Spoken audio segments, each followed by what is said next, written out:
Welcome back, everyone. You're on Hairstyle Times. I am gladly informing you that we have Avjin Aktop with us for our new episode. So let's go back to where her journey began. Formerly a student from the class of 2023 in Diyarbakır Bahçeşehir Science and Technology High School, Avjin Aktop's 5-year journey to positively impact her region resulted in great accomplishments for her. In 2023, Team Delavo won the Earth Prize competition and became a finalist team in Conrad Challenge. As a proud member of Team Delavo, Avjin represented her team with her teammates in Switzerland as the winners. After her efforts and achievements, she got accepted by New York University Abu Dhabi as a member of the class of 2027 in Bahçeşehir. Now we have a chance to know more about her from her perspective. Greetings, Avjin. How's life going for you? Hi, Bedirhan, and hi, everyone. My life is good, very busy these days, but yeah, really grateful to be here. All right. Thanks again for accepting our invitation. With your permission, I would like to get to the questions. As a Yes. former high schooler with prospects to find innovative ideas, how was the process of finding an idea with high potential, and how did you manage to put it into a practice so that it could actually have a meaningful impact on the people around you and also you? Thank you so much for this meaningful question. And it's really, really important to like begin with this as well. Because most of the time when we look at, I don't know, quote unquote success stories, we tend to see only like, I don't know, like individual faces who doesn't have like a team or like who seem like they have accomplished everything on their own. But I think my story is also, I don't know, everyone's story in Bahçeşehir, I would say. It obviously like it has like different segments in itself, but I really think that like the innovative ideas in itself was just like so much came from engaging with others and especially my teammates, Yağmur, Damla, Zelal, and Nujen. I think we were just like we were like brainstorming new ideas about what to do for Earth Prize and Conrad, and then like came up with this idea with like like when it was on like if it was only me or if it was only Yağmur, I think the solution itself wouldn't be like the idea itself wouldn't be like that successful because most of the time we disregard the like importance of like cooperating in an idea, and we fail to recognize that like um we fail to leave our ego behind and actually like work together. That's why I would say the process of finding an idea with high potential and putting it into practice was possible by by a team that is hardworking, a team that trusts one another, and obviously a guidance from our high school counselor, Demi teacher. And like with all of these components like coming together, obviously like the success was inevitable in and of itself, I would say. Well, thanks for the response. Now, I actually have another question in regards to that. Well, we know that you are going to a Middle Eastern campus for your studies in political science and Arab crossroads studies. Well, how Mhm. did studying in the region occur to learn more about impact your work and passion regarding your interest areas? Yeah, so I think the framing of the question is like as if like I came here and then like my passion started, but it was like kind of like the reverse. Like from the middle school, like I knew that like I wanted to do something that would impact my people and Middle East in general as a region, but then I didn't know how. Um, and when I was like 12th grade, I discovered NYU Abu Dhabi, which was one of the, I think like I would say like one of the best university that has a campus on in the Gulf.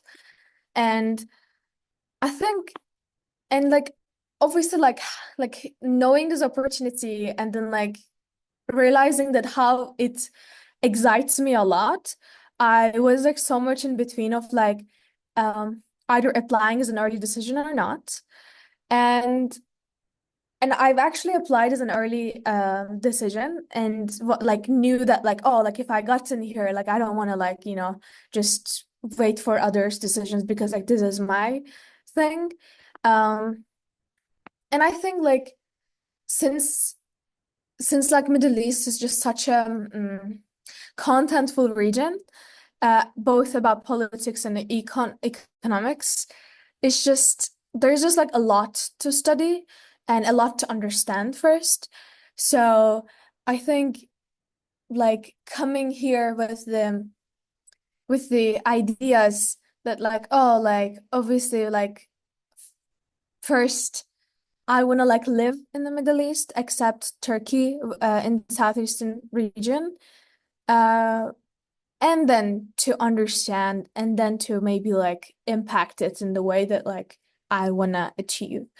So going back to your question, how beneficial is being on a Middle Eastern campus is, I think that like you can like, right now I'm doing Arab crossroads studies and political science, which just requires so much of like being outside of campus itself, outside of class and outside of campus, because these are like, I don't know, like social and humanitarian sciences where, like you're not gonna experiment in a lab, you're just gonna go and talk to people. You're gonna live and see like what clear theories have, what some events have direct consequences of how a theory is framed or practiced. And I think like in Abu Dhabi we have like so many opportunities of engaging in an outside class. Like let's say I'm learning Arabic right now, and it's just like great to be here because, like we have like this experiential learning components in our classes where we get to, I don't know, let's say go to a desert and talk about um, Arabic poetry in campfire, or go to an Arabic poetry translation event, or I don't know, like, or go to old Dubai and discover like what before oil, how the Arab people's life was continuing. I think like this kind of like components are just like so much from the life itself, and so much inevitable to consider if you want to actually do politics in the Middle East. That's why I think like it's just like a core part of why am I here and why am I doing the major that I'm doing. Um, I wish I come to come to Abu Dhabi, Habibi. Yeah. Well, thanks for the answers. So, you should already know that there are many students all across the planet aiming to reach the level that you have also reached in the past and get into their universities, the dream universities that they want to be in. So, how should they be prepared for international and active university environments like NYU Abu Dhabi? What would be your advices for them, and how is the process like around there?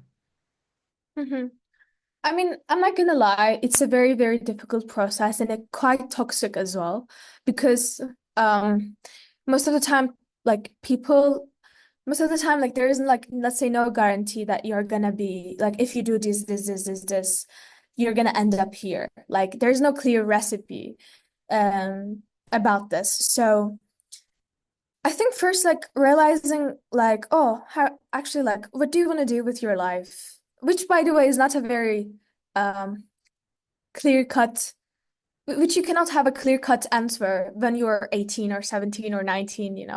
Still, I'm trying to figure out what I want to do with my life, even though I have like this broad like themes of like, oh, like I want to just like work in the Middle East, do something like the Middle East. And I don't know, like first realizing that like, oh, like what are you actually passionate about, instead of so much fitting into standards that put by the society or put by the school or your counselor.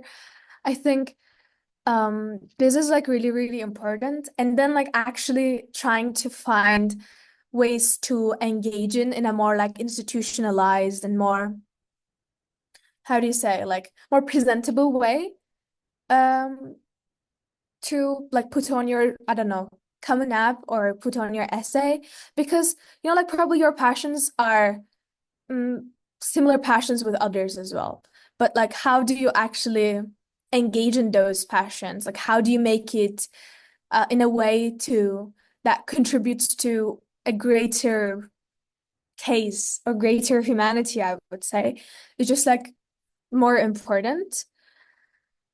And also, like, putting, I think like having the right friends that would support you in this journey, even like knowing that even if you fail, there is gonna be someone, a peer of you, who's gonna hold your hand and then walk you through this process, I think is just really, really important.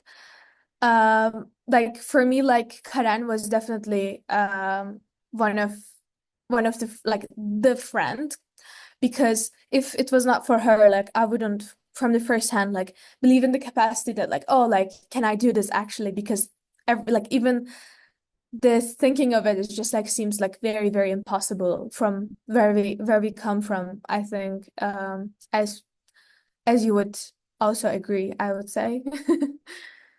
So having the right like so first um having the right friend to support you, um and having the like knowing actually like what you want to do with your life, and then like finding more institutionalized and more um presentable ways to engage in your hobbies. And yeah, I would say these are the ways to get into this. Thanks for the answer. So, being part of an international university community at NYU Abu Dhabi, what has surprised you the most about the collaborative opportunities with students from different cultural backgrounds? What experiences did you share with each other? How did your interests eventually manage to function together? How type of experiences you were actually having in that atmosphere? I'm just curious about that. Hmm. I think, yeah, this is a very difficult question. What has surprised me the most about collaborative opportunities?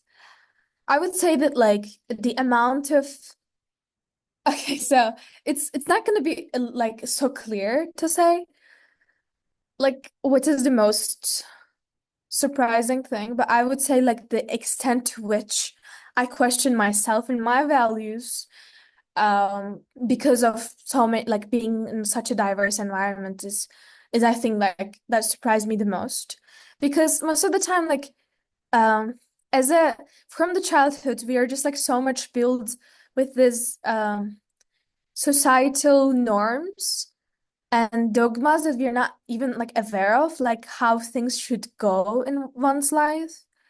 But then when you come here, like most probably like it is people's like first time living abroad as well, and engaging in like such diverse environment like NYU Abu Dhabi, which like in which like there are more than like 135 languages are spoken.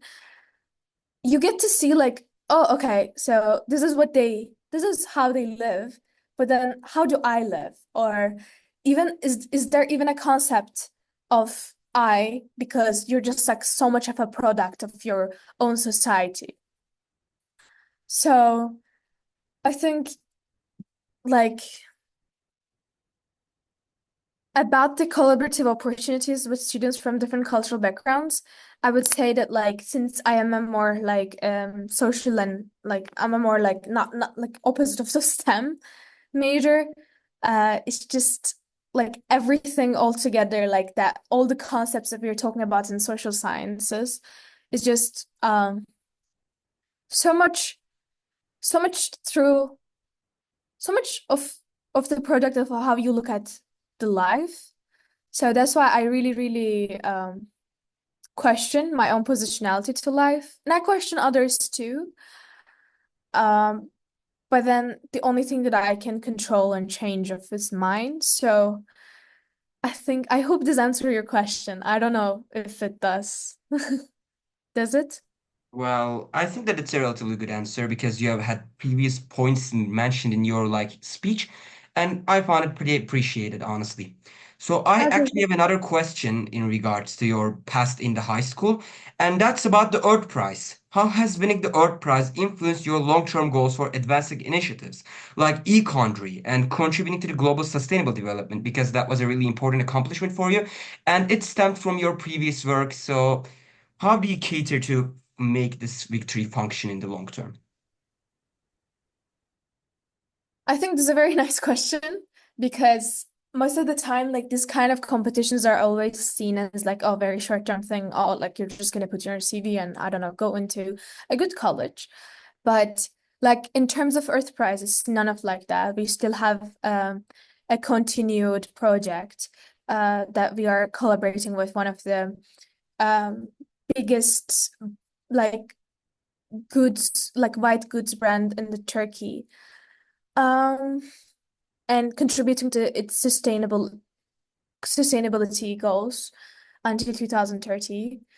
Um, I think I think the winning of the Earth Prize was just like kind of like the beginning of like getting the fruits of these environmental activism that I want to achieve. Because, like I'm in a very I'm in a very like unique position of like, oh, like this country is run by oil and let's say there's like a lot of like in like last year there was like COP28 in UAE and that like it was like and it was like a that there was like many news about oh did UAE actually use COP28 to meet with like more like oil agreements or not. And I think like it's just like looking at through like my environmental activism and then like winning of the Earth Prize and then coming here, realizing like all the um greenwashing and all the I would say like like dilemmas in tackling with climate change is just like so much of like contributing like to a like long-term um activism, I would say. First, like the Earth Prize and Conrad like opened up like a really, really vast network of resources. We were able to meet with, as I said, like Turkey's like one of the biggest white goods brand, or we could go to Switzerland and become a Wilders Fellow, which platform actively works for mitigating the effects of climate change in Switzerland and beyond. Or I've attended an sustainability education conference in Abu Dhabi. So I think, like, as I said, like these competitions are just like a beginning. And I really think that like environmentalism is gonna be one of the primary components of the policy that I'm gonna be making in the future. And being in Abu Dhabi, being in a Gulf state is obviously a very important factor of it because like I actually get to live and get to see how a fossil fuel driven economy works in a more clear sense because let's say in Turkey like you don't actually understand the extent but here you do. Thanks for your answer. So I actually have another question. There are a lot of students out there, and they actually want to have a good academic portfolio in the long term of their educational attainments. How should students approach building an academic portfolio that balances individual achievement with collaborative real-world impact in order to have their academic portfolio more efficiently conveyed? So are you asking about let's say like academic side of things and versus more collaborative real world impact or another question? Basically, when you are submitting a CV or building up your portfolio as a student, you need to have a balance between your academic accomplishments and your individual achievements that you have made yourself, or there are also some collaborative achievements that you have made with other people. How should this be balanced in most of the applications? I mean, what's the point for the student who is actually making this portfolio for himself or herself? What Mhm. should be the standing point for them to determine the like amount of individual achievements and collaborative achievements in their, let's say, portfolios? Okay. I think I understand. Thank you so much for the clarification. I think like as I answered their questions, there is no clear answer to this. It so much depends on from people to people. But then I would say like when I was applying, it was like the most colleges were in the US were test optional, which made me feel a lot easier because like it was after COVID and obviously these tests are like so expensive. But then at the same time, I'm not 100% sure of right now. Like probably it's not like test optional. It's most of the colleges are test mandatory. But what is good about NYU Abu Dhabi is that like you don't have to do any US exams that most of the other colleges would require from international students as well. In NYU Abu Dhabi, you are basically just required to take the test or exam or whatever it is called in your country. So basically, you can't like I could have only applied by my Turkish university entrance exam. Um, and like with this, like in terms of NYU Abu Dhabi, like I could focus more on my like real world impact collaborative projects than my academics. But then at the same time, I was applying to other colleges in the US. So like I need to find like a more balanced way of doing this. I would say like my suggestion is to realize that like, oh, there's like a base of academics that like every college requires, kinda. And like after this, like it so much depends on you, like how you're gonna approach your, I don't know, like volunteerism or working in an NGO or internships or writing a research paper. Like um I think like doing things like engaging in activities that would um make the admission officers to see a complete like profile that actually makes sense in their heads. Like having like let's say if you are into women's rights, you should maybe like you should both like volunteer in an NGO that works for the works against the works for the women who suffered from domestic violence, and also maybe like write a research paper about this. What I mean by research paper is that like there are just like so many good programs out there that you can also apply for scholarship, which I did, like Pioneer Academics or Horizon. And I think like having like, I mean, just to demonstrate that like, oh, like you don't have like 50 different hobbies, but I don't know, like you're doing three, but you're doing it good and to the deep sense. And the academic side of it is that like, oh, like if you have to do SAT, do the SAT, or like how much AP do you want to do the AP if your financial means can afford it, obviously. And I think like combining these is just like so much depends on your profile as a student applying to these competitive universities. Thanks for the answer. So I actually have a final question to you. Looking back, were there any skills or qualities you wish you had strengthened more in high school to prepare for your university life? Because after all, when you're in the university, there are many skills that you obviously need to concentrate your effort on your works or efficiently categorize what you are going to be doing, simply keeping your mind active and productive. What skills were on your mind when you were in that process of high school? Could you have actually excelled more in that process? I think um like everyone around me always told me that like I'm a good writer and reader. But then when I came here, I felt a huge imposter syndrome because it's very, very difficult to write actually good academic essays. And I would say like in high school, if I were to be able to go back, like I would focus so much on my writing skills. And obviously like this requires a really good reading and understanding skills as well, like comprehension skills basically. So like now I understand why, like, like the SAT tests, like the SAT reading part when I was doing it was just like so difficult for me. But then it was also the best thing that actually prepared me for college level texts.